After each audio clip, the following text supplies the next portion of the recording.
¿Y si tu cerebro ya estuviera deteriorándose y tú no lo supieras? No estamos hablando de olvidar dónde dejaste las llaves una vez.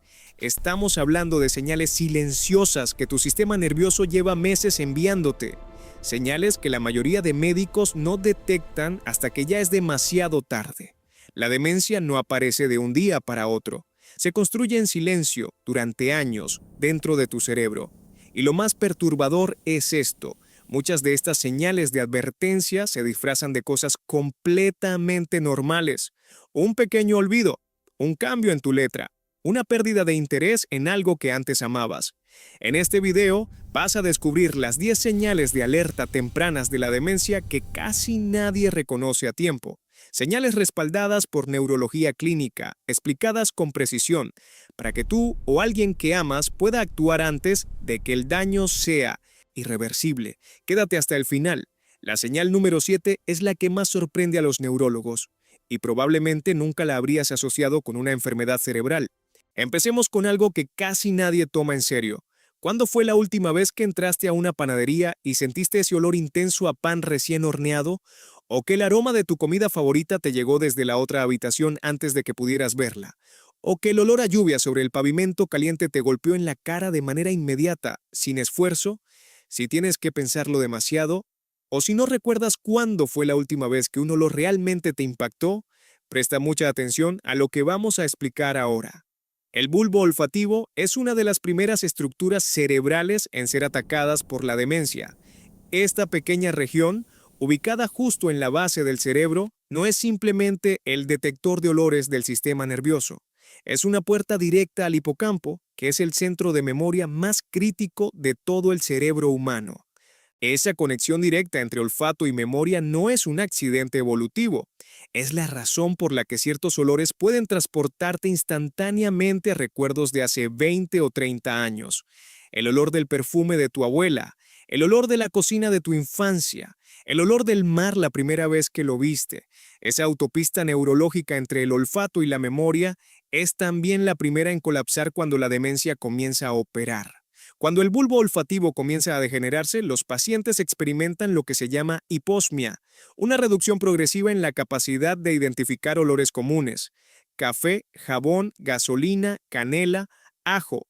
Olores que antes eran instantáneos y automáticos se vuelven vagos, difusos, inconsistentes y luego simplemente desaparecen. Lo que hace esta señal especialmente peligrosa es que ocurre de forma tan gradual que la persona afectada raramente lo nota. No es como perder la visión de golpe.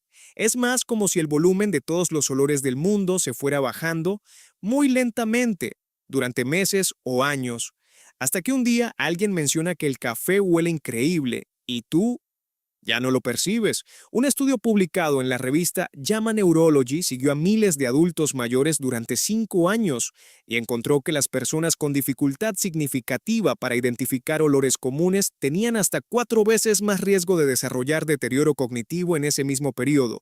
4 veces. Y lo más impactante del estudio no fue ese número.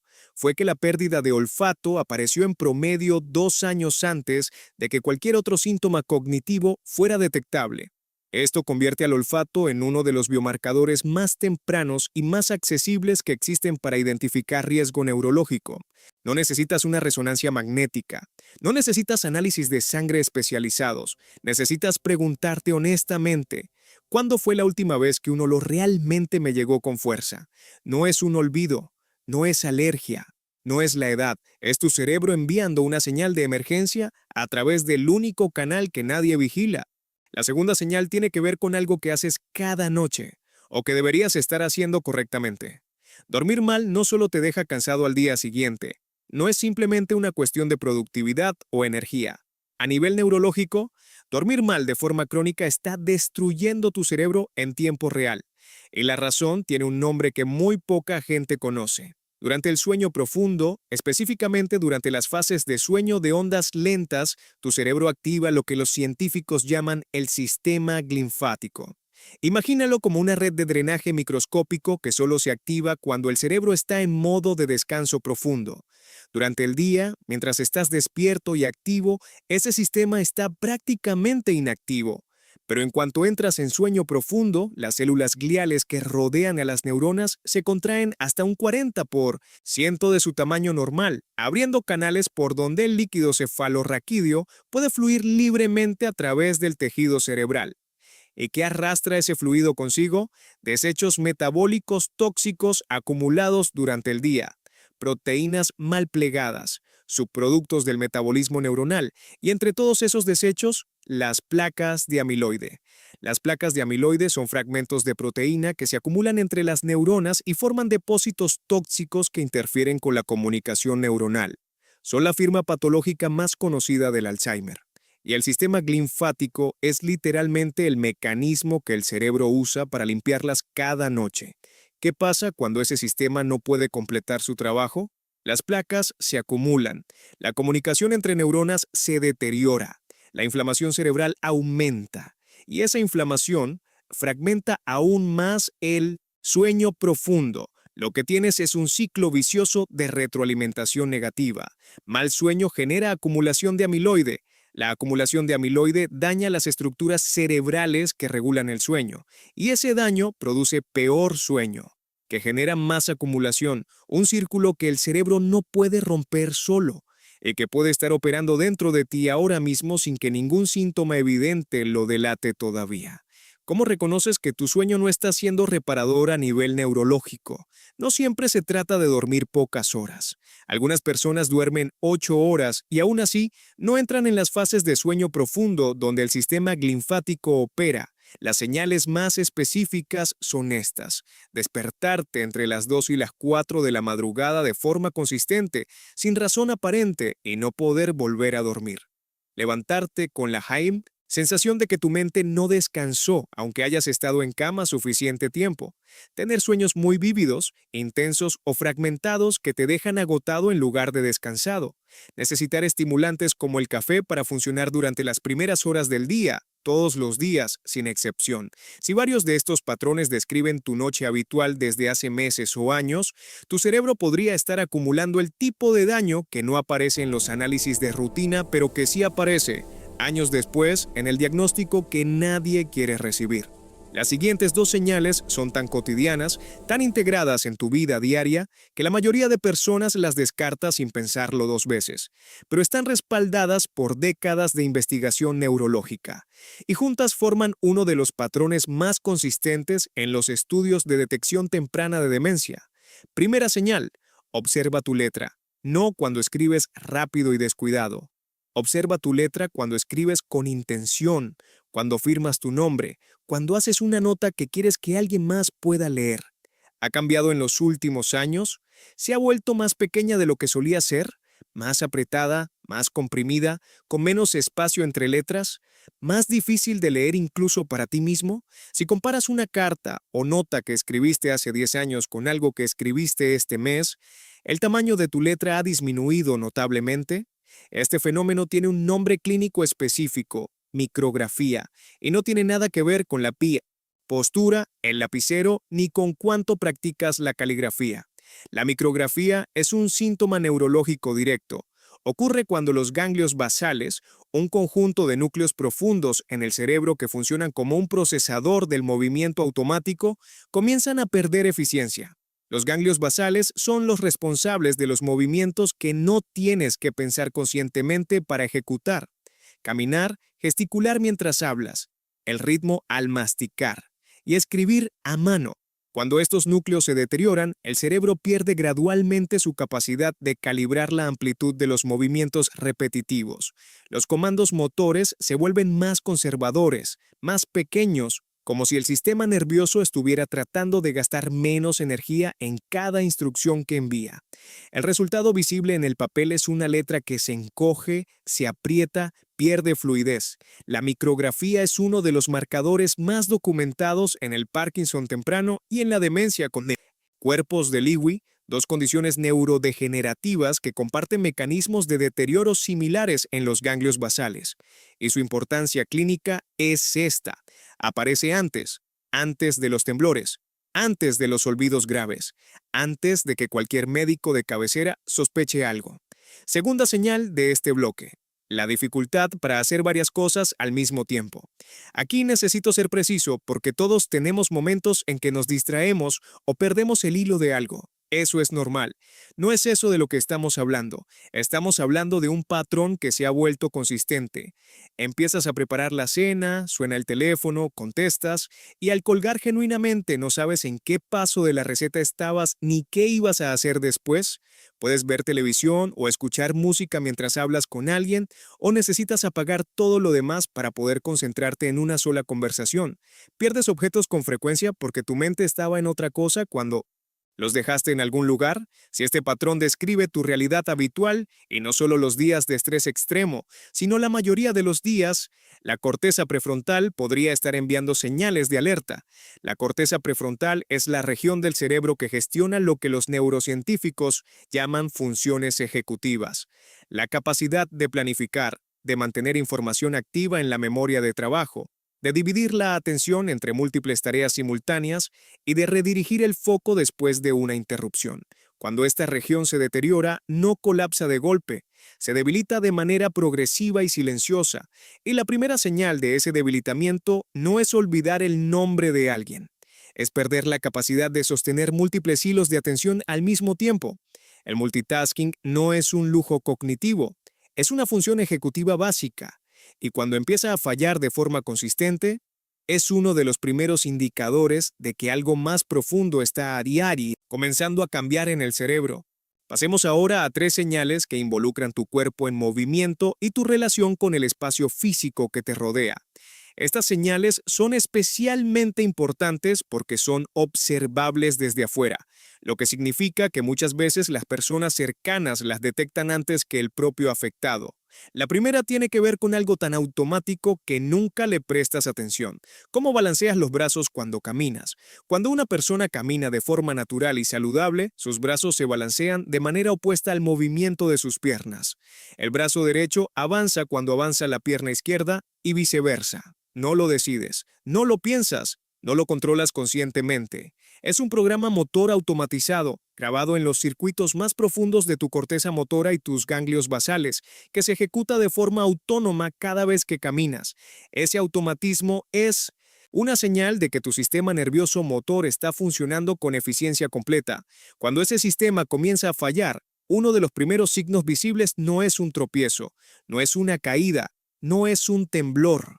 Es la reducción gradual del balanceo del brazo. Primero, un solo lado. El brazo derecho o el izquierdo empieza a balancearse menos que el otro. Luego el movimiento se vuelve más rígido, más controlado, menos fluido. Finalmente, el brazo puede quedar prácticamente estático mientras las piernas siguen caminando. Los neurólogos llaman a esto un signo extrapiramidal temprano, y es clínicamente significativo porque refleja deterioro específico en los circuitos que controlan el movimiento automático, los mismos circuitos que están involucrados en las formas más comunes de demencia con componente motor. Observa a las personas que te rodean cuando caminan y obsérvate a ti mismo si puedes hacerlo.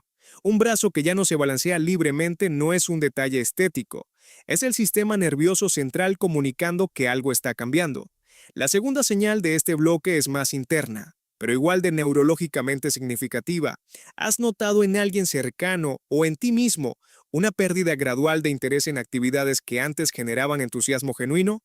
No hablamos de estar cansado una temporada, no hablamos de atravesar un periodo difícil, hablamos de que hobbies que antes ocupaban horas, aficiones que eran parte de la identidad de una persona, reuniones sociales que antes esperaban con alegría, de repente simplemente dejaron de importar. Desde afuera parece tristeza, parece depresión, y muchas veces se diagnostica como tal durante años. Pero en un subgrupo importante de pacientes, lo que está ocurriendo no es un trastorno del estado de ánimo, es apatía neurológica y tiene un mecanismo completamente distinto. La apatía neurológica ocurre cuando los circuitos de dopamina del sistema de recompensa del cerebro comienzan a deteriorarse.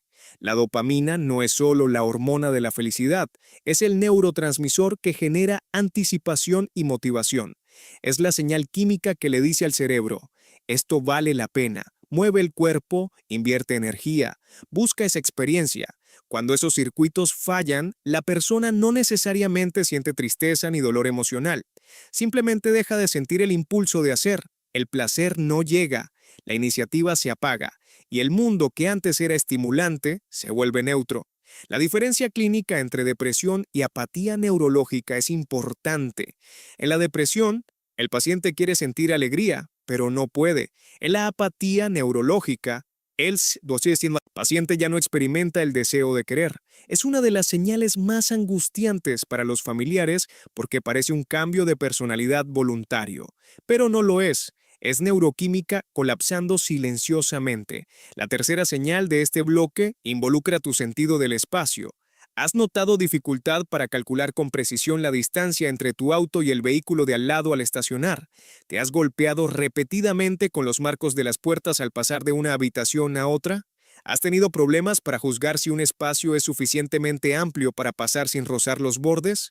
Estos errores de percepción espacial no son torpeza, son señales de deterioro en los lóbulos occipital y parietal, las regiones del cerebro encargadas de procesar la información visual y construir mapas tridimensionales precisos del entorno.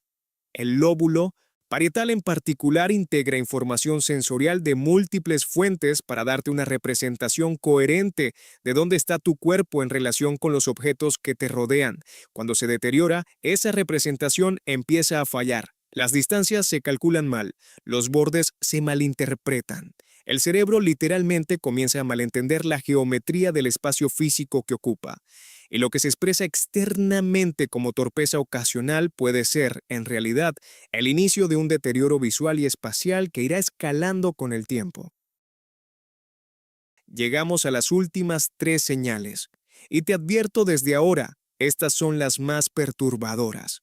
No porque sean las más dolorosas físicamente, sino porque atacan directamente algo que damos por sentado como permanente e inalterable. Atacan quién eres. La primera señal de este bloque: dificultad para seguir narrativas complejas. Piensa en la última vez que intentaste ver una serie con múltiples personajes, líneas de tiempo entrelazadas o tramas que requieren que recuerdes detalles de episodios anteriores. ¿Pudiste seguirla sin esfuerzo? ¿O en algún punto te encontraste completamente perdido, sin saber quién era quién, qué había ocurrido antes o por qué los personajes estaban reaccionando de cierta manera? ¿O en conversaciones largas y detalladas llegas a un punto en que ya no puedes procesar lo que la otra persona está diciendo, aunque estés poniendo toda tu atención? Los lóbulos temporales son los arquitectos de la narrativa en el cerebro humano. Son los encargados de procesar el lenguaje auditivo, de mantener activos los detalles relevantes de una historia mientras se desarrolla, y de tejer esos detalles en una secuencia coherente con principio, desarrollo y sentido. Cuando los lóbulos temporales comienzan a deteriorarse, ese proceso de construcción narrativa se fragmenta. El cerebro puede captar frases individuales, puede entender palabras aisladas, pero pierde la capacidad de mantener activos los hilos que conectan una parte de la historia con otra. Lo que antes era una narrativa se convierte en fragmentos que no logran ensamblarse en significado. Es como intentar armar un rompecabezas cuando algunas piezas clave simplemente ya no encajan. Esto es frustrante, es socialmente aislante y casi nadie lo asocia con neurología porque parece simplemente una cuestión de concentración o de cansancio. Pero cuando ocurre de forma consistente, en diferentes contextos, durante meses, no es cansancio. La segunda señal: cambios sutiles de personalidad. Esta es la señal que más tarda en reconocerse, porque requiere que alguien que conoce bien a la persona sea capaz de nombrar que algo ha cambiado. No hablamos de un mal día, no hablamos de una temporada de estrés, hablamos de un cambio en el patrón de quién es esa persona. Volverse irritable de manera desproporcionada ante situaciones que antes manejaba con calma. Perder la empatía que antes era natural y genuina, volviéndose indiferente al dolor o las necesidades de otros. Actuar de forma socialmente inapropiada sin notarlo. Hacer comentarios que antes nunca hubiera hecho. Cruzar límites sociales sin percibir que lo está haciendo. O al contrario, volverse completamente apático, distante, como si la conexión emocional con las personas cercanas se hubiera cortado sin explicación aparente. Todo esto ocurre cuando los lóbulos frontales comienzan a deteriorarse. Los lóbulos frontales son literalmente el filtro humano del sistema nervioso. Son los responsables del juicio social, del control de impulsos, de la empatía, de la capacidad de anticipar las consecuencias de las propias acciones y de mantener la coherencia entre quién eres y cómo te comportas con los demás. Cuando se deterioran, ese filtro se debilita. Los impulsos que antes se moderaban ahora se expresan. La empatía que antes era automática ahora requiere un esfuerzo que el cerebro ya no puede sostener. El juicio social que guiaba cada interacción empieza a operar con menos precisión. Y lo que los familiares experimentan desde afuera es la sensación desconcertante de que la persona que conocían está siendo reemplazada gradualmente por alguien diferente, no por decisión, no por voluntad, sino porque el cerebro que la hacía ser quien era está cambiando de forma irreversible. Y llegamos a la última señal, la número 10. Encontrar objetos en lugares completamente ilógicos. Hagamos una distinción importante antes de continuar. Olvidar dónde dejaste las llaves y encontrarlas en el bolso o en la mesita de siempre es distracción normal. De lo que estamos hablando es de algo cualitativamente diferente. Encontrar el control remoto dentro del congelador. El teléfono guardado dentro de un zapato en el closet. La cartera enterrada en la maceta de la sala. Los anteojos en el interior del horno apagado. Lugares que no tienen ninguna lógica funcional. Lugares donde ninguna persona distraída pero cognitivamente intacta dejaría ese objeto jamás.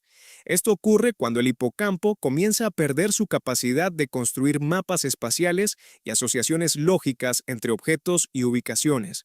El hipocampo no solo almacena recuerdos episódicos, también crea y mantiene los mapas cognitivos que te permiten saber instintivamente dónde pertenece cada objeto dentro del entorno que habitas. Cuando esa función se deteriora, el cerebro sigue ejecutando las acciones cotidianas de guardar o colocar objetos, pero ha perdido la brújula que determina a dónde enviar cada cosa con lógica y coherencia. Los objetos terminan donde ningún proceso consciente los hubiera colocado, y la persona frecuentemente no recuerda haberlos puesto ahí. Es una de las señales más documentadas en el Alzheimer temprano, y una de las que más demora en tomarse en serio porque desde afuera parece simplemente un olvido más. No lo es.